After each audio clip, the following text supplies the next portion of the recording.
Dans la banlieue tranquille de Greenbrook, en Caroline du Nord, entourée d'arbres, Olivia Grant contemple par la fenêtre de son appartement le paysage illuminé par le soleil matinal. Aujourd'hui, c'est son anniversaire, qu'elle partage avec sa sœur jumelle Vanessa.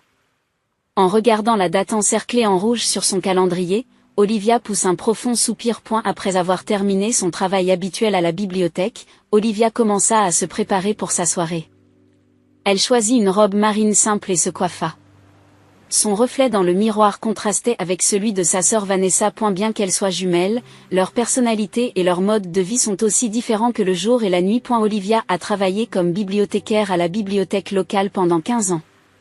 Elle se sentait à l'aise dans cet environnement calme, entourée de livres, et était fière de son travail qui consistait à ouvrir les portes de la connaissance aux visiteurs. Le salaire n'était pas élevé, mais il suffisait à son mode de vie simple et modeste.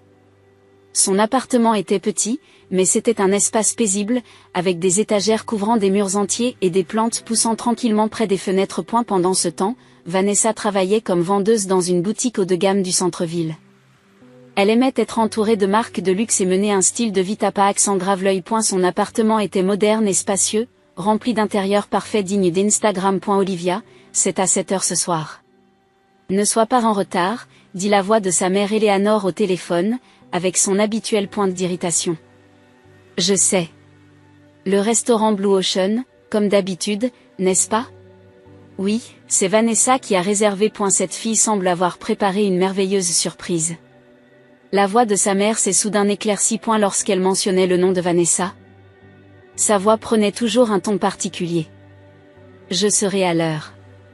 Olivia raccrocha et se retourna vers le miroir. Depuis son enfance, Vanessa avait toujours été le centre de sa famille.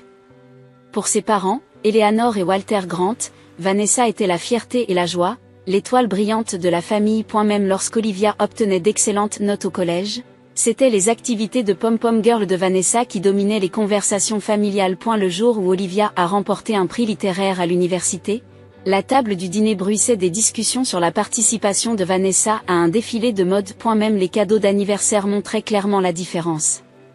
Vanessa recevait des sacs et des bijoux de marque de luxe, tandis qu'Olivia recevait des livres d'occasion et des écharpes faites à la main. Tu préfères les choses simples, n'est-ce pas, disait sa mère. Mais en réalité, investir dans Olivia était considéré comme un gaspillage par ses parents.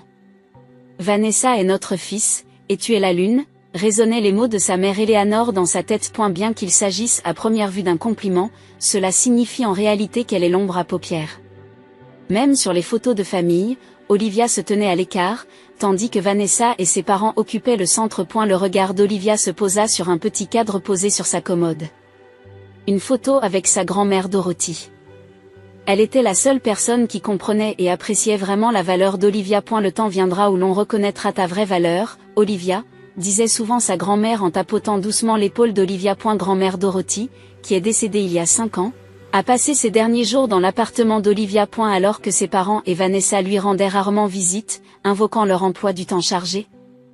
Olivia tenait la main de sa grand-mère tous les jours et lui lisait des histoires. Olivia, je te laisse quelque chose de spécial, a dit sa grand-mère sur son lit de mort en confiant à Olivia une petite boîte en bois. Ouvre-la au bon moment. Quand tu en auras besoin, ton cœur te le dira. Cette boîte en bois est toujours soigneusement conservée au fond du placard d'Olivia. De temps en temps, elle avait envie de l'ouvrir, mais se souvenant des paroles de sa grand-mère, elle attendait le bon moment. Sur le lit se trouvait un journal avec un article sur le déclin financier de l'entreprise de son père Walter. Son entreprise de construction était en difficulté depuis 3 ans et avait récemment commencé à licencier des employés. Olivia savait que ses parents étaient confrontés à une réduction de leur pension et à des difficultés économiques. Néanmoins, ses parents ont continué à satisfaire les dépenses extravagantes de Vanessa et à donner la priorité à ses demandes. Le mois dernier, ils ont payé les réparations de la voiture de Vanessa, tout en refusant la modeste demande d'aide d'Olivia pour l'entretien de l'appartement, en disant que nous étions serrés en ce moment. Olivia prend son sac à main et cherche ses clés. Et la lumière du soir qui pénètre par la fenêtre donne à la pièce une chaude lueur orangée. Avant de se rendre au dîner d'anniversaire, elle s'est arrêtée, a ouvert son placard et a attrapé la boîte en bois de sa grand-mère, mais s'est arrêtée à mi-chemin. Pas encore, murmura-t-elle, et elle quitta l'appartement. Ayant vécu comme le second violon de sa famille, elle assisterait une fois de plus à un dîner de famille avec des sentiments mitigés, tout en arborant son sourire habituel. À l'entrée du restaurant, Olivia respire profondément. Et il s'agissait de l'un des meilleurs restaurants de la ville, normalement hors de portée de son salaire mensuel. Après avoir vérifié son reflet dans la porte vitrée et secoué légèrement les épaules, elle entra. Vous avez une réservation sous grande par ici, s'il vous plaît, la guida l'hôtesse. Olivia se dirigea vers une table au fond du restaurant, où ses parents et Vanessa étaient déjà assis, discutant avec des coupes de champagne à la main. Vanessa portait une robe dorée scintillante et un nouveau collier qui brillait à sa gorge. En revanche, la robe bleu marine d'Olivia paraissait banale. « Enfin, tu es là », dit la voix de sa mère Eleanor avec un léger ton de reproche. En regardant l'horloge, elle s'aperçut qu'il restait 3 minutes avant l'heure prévue. « Je ne suis pas en retard. Mais tout le monde est déjà là. Maintenant, assieds-toi. » Olivia prend place en silence. Les amuse-gueules étaient déjà disposées sur la table et le vin avait été versé. Son père Walter leva enfin les yeux, comme s'il l'avait remarqué. « Ah, Olivia. Joyeux anniversaire. » « Merci, papa. » Et la conversation s'engagea naturellement sur les événements récents de Vanessa, sur les célébrités qu'elle avait servies, sur la splendeur de la station balnéaire qu'elle avait visitée en vacances et sur le sac de marque qu'elle venait d'acheter. Ses parents écoutaient attentivement, posaient des questions et hochaient la tête en souriant. Lorsqu'Olivia essayait de parler des événements à la bibliothèque ou du succès d'un groupe de lecture qu'elle avait organisé, sa mère se contentait de dire « Oh, c'est bien », tout en se tournant déjà vers Vanessa. Après le plat principal, alors que l'heure du dessert arrive, Walter sort une enveloppe de sa poche. « Maintenant, c'est l'heure des cadeaux d'anniversaire », dit-il avec un large sourire en tendant l'enveloppe à Vanessa. « D'abord, pour la star de notre famille. » Vanessa ouvrit l'enveloppe avec enthousiasme et lut le papier qu'elle contenait. Son visage s'illumine. Un voyage d'1 semaine dans une station balnéaire de Miami. C'est vrai ? Elle applaudit et serre ses parents dans ses bras. Vous avez travaillé dur, c'est votre récompense ? A dit sa mère. Les célébrités séjournent dans ce centre de villégiature.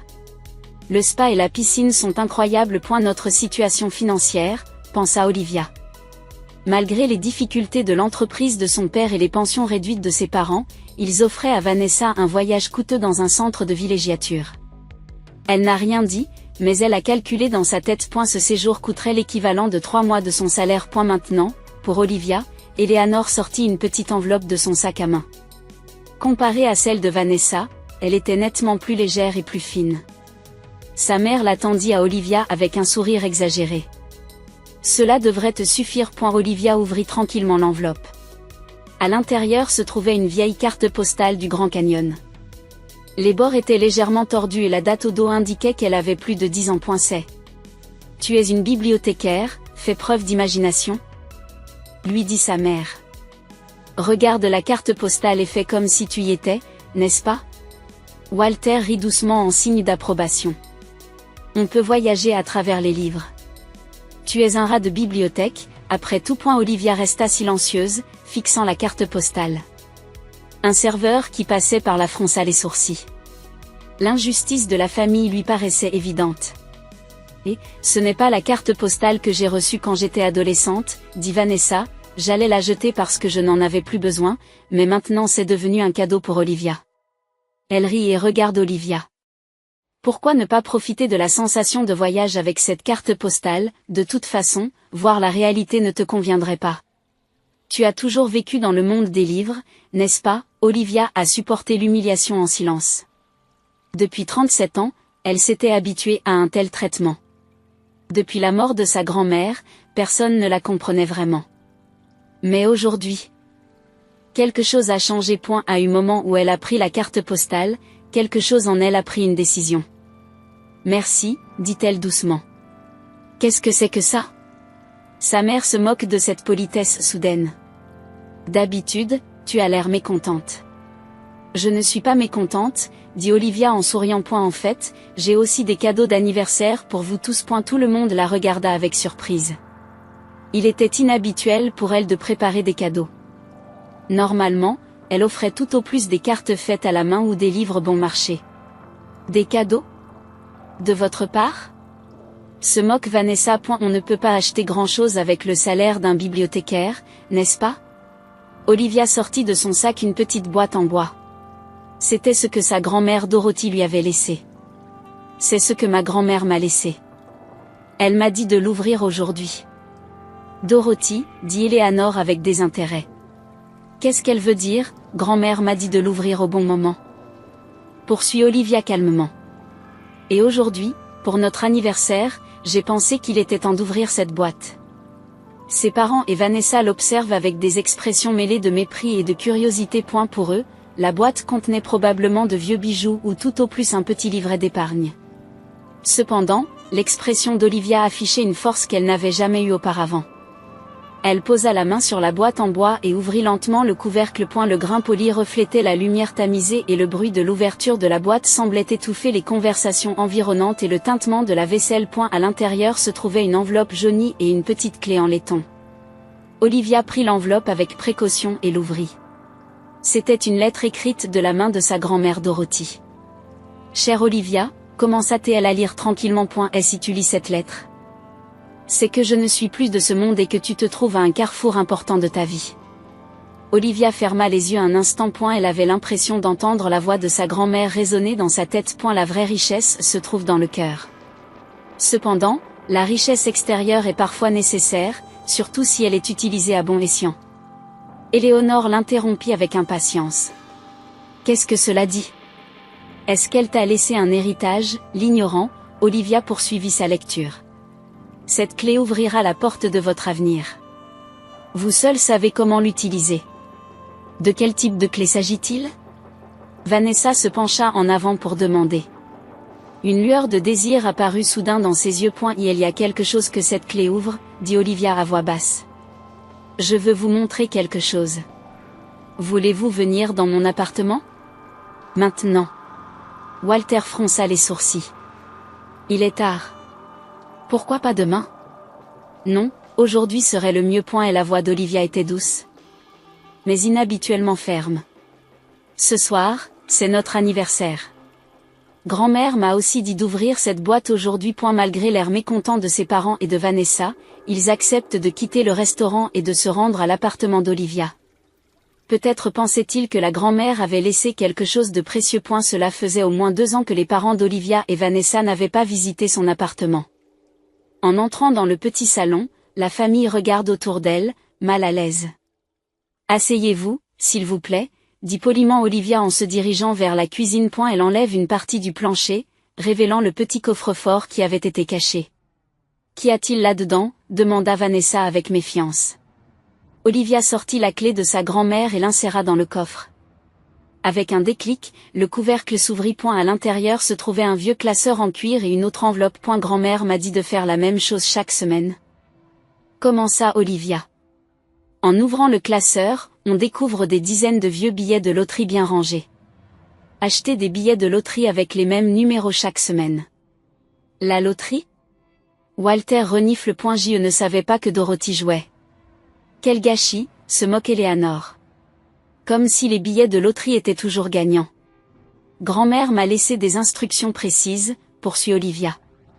Utilisez cette combinaison de numéros et achetez-les chaque semaine sans faute. Et quoi? Demande Vanessa. Et depuis 5 ans, depuis la mort de ma grand-mère, c'est exactement ce que je fais. 5 ans, dit Walter, incrédule. Si tu avais autant d'argent, tu aurais pu faire des investissements plus judicieux. Olivia sourit doucement. Grand-mère était une femme sage. Elle sortit la dernière enveloppe du coffre-fort. Elle était neuve et portait un sceau officiel. Et la semaine dernière, dit Olivia en ouvrant l'enveloppe. Comme d'habitude.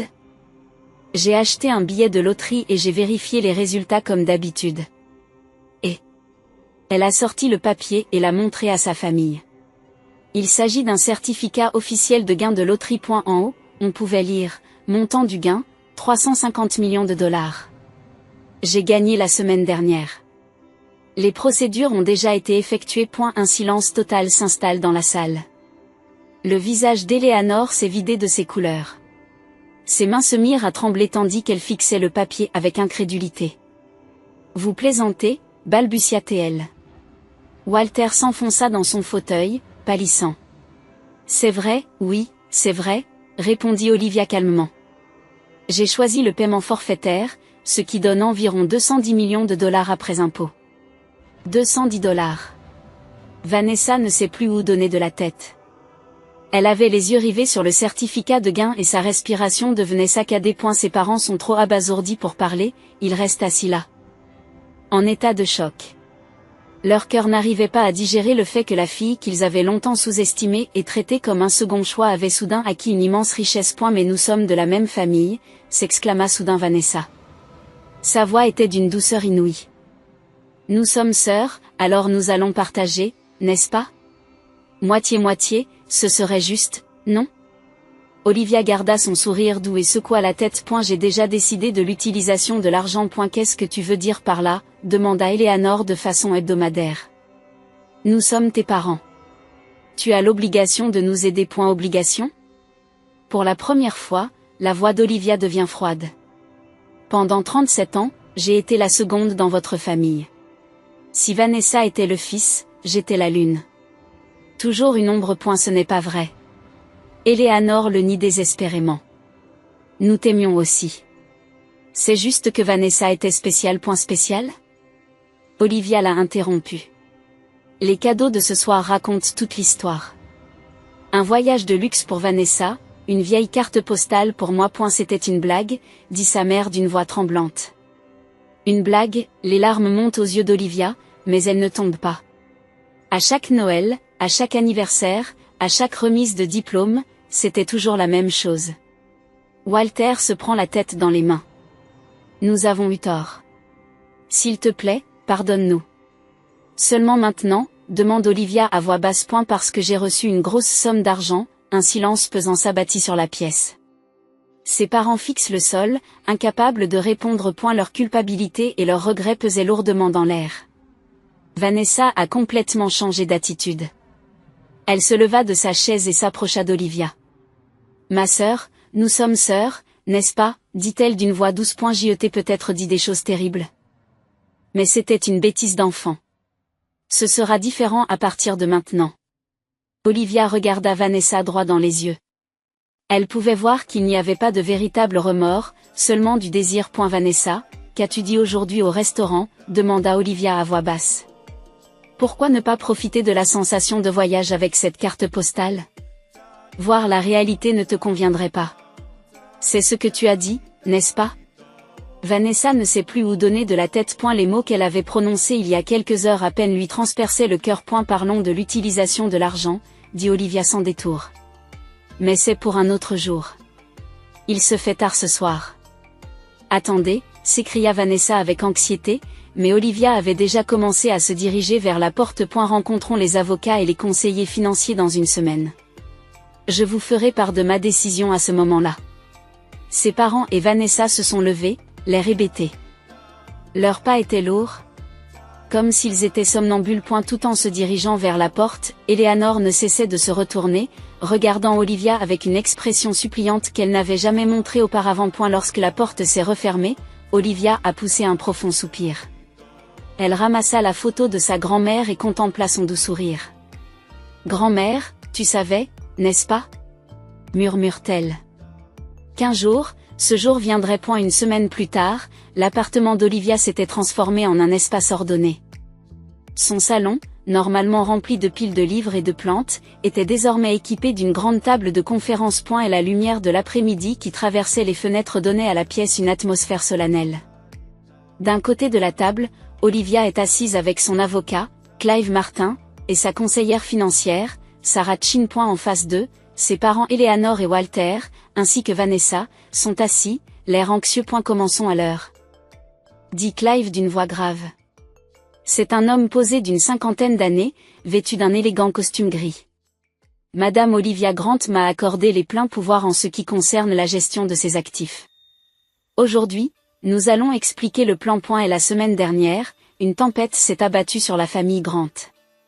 Après la victoire d'Olivia, ses parents l'avaient appelée à plusieurs reprises, la suppliant parfois en larmes d'aider la famille. Vanessa avait commencé à appeler Olivia sa chère sœur sur les réseaux sociaux et à publier des histoires nostalgiques du passé. Olivia savait qu'ils avaient consulté un avocat local pour enquêter sur leurs droits en tant que famille. Tout d'abord, poursuit Clive en parcourant les documents à la demande de Madame Olivia, le contenu de cette réunion sera enregistré et conservé en tant que document juridique. Veuillez en prendre acte. Ses parents et Vanessa échangent un regard inquiet, mais acquiescent en silence. Maintenant, Madame Olivia, souhaitez-vous prendre la parole? Olivia se lève tranquillement. Elle était habillée de façon un peu plus formelle que d'habitude, mais sans extravagance, portant un simple tailleur pantalon noir. Pendant de nombreuses années, j'ai été mal aimée et mal considérée dans cette famille. Elle a commencé à parler doucement, mais d'une voix ferme. Anniversaire, Noël, remise de diplôme, à chaque étape importante, j'étais dans l'ombre de Vanessa. Olivia, c'est ainsi que sa mère a commencé, mais elle s'est tue sous le regard sévère de Clive. Mes grands-mères étaient différentes. Poursuit Olivia. Grand-mère Dorothy reconnaissait ma valeur et croyait en ma force. Elle me répétait sans cesse que le temps viendra où l'on reconnaîtra ta vraie valeur. Olivia a pris une petite inspiration et s'est arrêtée brièvement. Je me suis demandé ce que j'allais faire de cet argent. J'aurais pu me venger. J'aurais pu te couper les vivres et mettre fin à notre relation. Les visages de ses parents devinrent pâles. Vanessa se mordit la lèvre. Mais ma grand-mère m'a aussi appris que la haine corrompt le cœur. Son dernier cadeau n'était pas seulement de l'argent, mais aussi le pouvoir de choisir. Que veux-tu dire par là? Demande Vanessa d'une petite voix. Olivia fit un signe de tête à Sarah, qui manipulait sa tablette, affichant des graphiques sur un écran dans un coin de la pièce. Je vais maintenant vous faire part de ma décision, dit Olivia calmement. Père, toutes les dettes de votre entreprise seront remboursées. De plus, 5 millions de dollars seront versés pour reconstruire l'entreprise. Walter écarquille les yeux. Ces fonds seront gérés comme un fonds fiduciaire spécial et ne pourront être utilisés que pour des dépenses professionnelles légitimes. Des conditions strictes ont été fixées pour éviter les dépenses inutiles ou les investissements spéculatifs. Olivia. Walter s'étrangle. Pour mes parents, je fournirai des fonds suffisants pour votre retraite. Cela comprend le remboursement de votre hypothèque, la couverture des frais médicaux et une pension adéquate. Olivia continue. Toutefois, cette dernière sera gérée comme un fonds fiduciaire, sous forme de versements réguliers. Vous ne pouvez pas la recevoir sous la forme d'une somme forfaitaire. Eleanor sortit un mouchoir et le pressa contre ses yeux. Ses épaules tremblent légèrement. Vanessa. Vanessa se pencha en avant. Ses yeux contenaient un mélange d'attente et d'anxiété. Olivia dit d'un ton sévère. Tout d'abord, toutes vos dettes seront remboursées. J'ai vérifié vos relevés de carte de crédit. Le montant était plus élevé que je ne l'imaginais. Vanessa rougit. Ses habitudes de consommation étaient un secret, même au sein de la famille. Ensuite, vous recevrez un montant mensuel fixe. Mais il y a des conditions. Premièrement, vous devez recevoir des conseils sur la gestion de l'argent. Et deuxièmement, vous devez donner une partie de votre salaire à des œuvres de charité. Une œuvre de charité? Répète Vanessa, surprise. Oui. Apprendre à travailler pour les autres, dit Olivia à voix basse. S'il y a des preuves de cela, les paiements du fonds fiduciaire continueront. Le silence envahit la pièce. La famille d'Olivia est sans voix. Ils avaient craint d'être complètement coupés du monde, mais ils ont été submergés par une générosité inattendue. En même temps, ils ont été surpris par la rigueur des conditions. Ma décision est-elle juridiquement contraignante? Demande Olivia à Clive. Oui, a-t-il acquiescé. Tout a été préparé et signé légalement. Les changements sont impossibles. Pourquoi? Eleanor hausse soudain le ton. Pourquoi faites-vous cela? Vous nous punissez? Pour la première fois, Olivia affiche une expression douloureuse. Ce que je voulais, ce n'était pas de l'argent, mais de l'amour. Sa voix peinait visiblement à contenir ses émotions. Mais ce n'est plus ce que je recherche. C'est ma façon de rendre l'appareil et de libérer mon propre cœur. Elle prend une profonde inspiration et poursuit. Je vais utiliser la majeure partie de cet argent pour créer une fondation. Une fondation pour soutenir les enfants défavorisés et ceux qui ont souffert d'abus. Je veux créer un monde où chacun se sentira utile. À ces mots, l'atmosphère de la salle change. De vraies larmes commencent à couler des yeux d'Eleanor. Ce n'étaient pas des larmes d'apitoiement, mais de profonds regrets. Nous avons eu tort, dit Walter à voix basse. Olivia. Nous t'avons fait des choses terribles. Le passé ne peut pas être changé, dit Olivia à voix basse. Mais l'avenir est différent. Vanessa est restée assise en silence, mais il y avait quelque chose de nouveau dans son expression. Ce n'était pas de l'envie ou de la cupidité, mais du respect qu'elle ressentait pour la première fois. Elle regarda sa sœur et vit non pas une lune qu'elle avait regardée de haut pendant des années, mais un soleil qui avait en fait brillé depuis le début.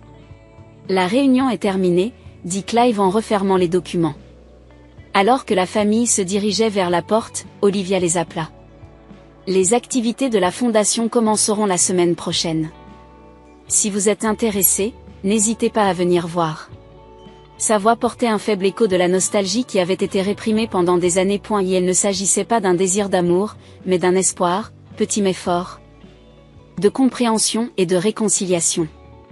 Un an s'est écoulé depuis la cérémonie d'ouverture de la fondation Olivia Grant. Olivia, qui travaillait discrètement à la bibliothèque, était devenue une philanthrope de renom dont on parlait dans les médias. Le bâtiment de la fondation, construit au centre de Greenbrook, en Caroline du Nord, était fait de briques rouges chaleureuses, créant une atmosphère accueillante pour tous. Avec sa devise « Fort à valuable futur », la fondation offre une protection aux enfants victimes d'abus, un soutien éducatif aux familles à faible revenu et des programmes de conseil aux personnes souffrant de blessures émotionnelles. Les expériences d'Olivia ont façonné le cœur des activités de la fondation.